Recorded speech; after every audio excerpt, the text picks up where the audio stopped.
report found popular breakfast foods and cereals marketed to children contain a weed-killing chemical that some health authorities link to cancer. The research out this morning discovered trace amounts of glyphosate in oats, granolas, and snack bars.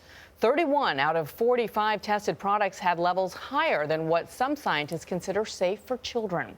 Anna Werner is here with what these findings mean. Anna, good morning.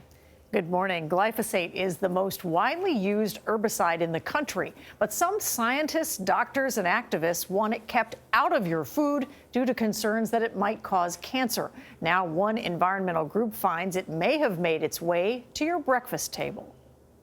We're very concerned that consumers are eating more glyphosate than they know. Scott Faber has been working to improve food safety standards for more than a decade. He says the team at the nonprofit Environmental Working Group, or EWG, had a lab test 45 samples of products made with conventionally grown oats and found glyphosate, the active ingredient in the Monsanto weed killer Roundup, in all but 2. I was shocked. Dr. Jennifer Lowry heads the Council on Environmental Health for the American Academy of Pediatrics. We don't know a lot about the effects of glyphosate on children, and essentially we're just throwing it at them. EWG used its own, more stringent standards to conclude that products with excessive levels of the herbicide included Quaker old-fashioned oats, Cheerios, Quaker dinosaur egg instant oats, Great Value instant oats, and Back to Nature classic granola. Glyphosate was even found in a few organic products, though most had non-detectable levels. The World Health Organization says glyphosate is a probable carcinogen. The state of California lists it as a chemical known to the state to cause cancer. Monsanto disputes that, saying in a statement glyphosate does not cause cancer and has a more than 40-year history of safe use.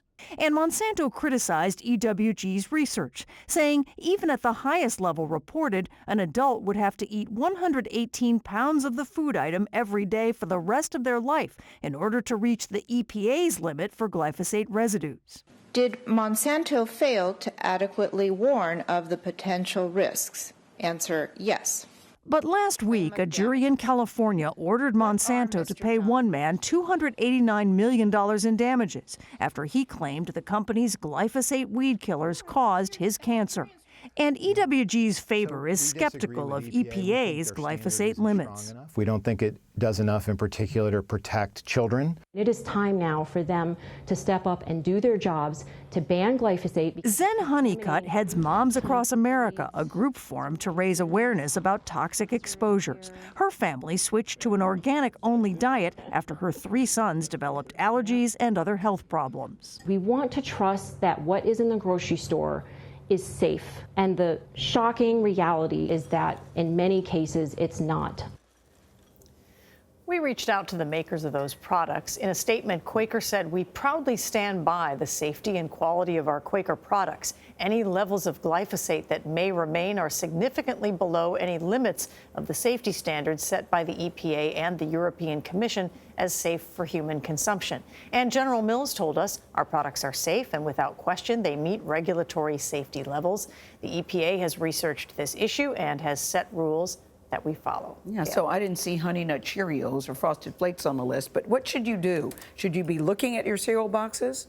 Yeah, you know, it's hard. Know. So what this study sort of seems to suggest is that the organic products had much lower levels in general. Some of them did have some traces, but that they seem to have lower levels of pesticides for whatever reason. So some people may want to try to look to see and read some of the research themselves. It's tricky, though. It's hard to go organic. Very tricky. Thank you, Anna.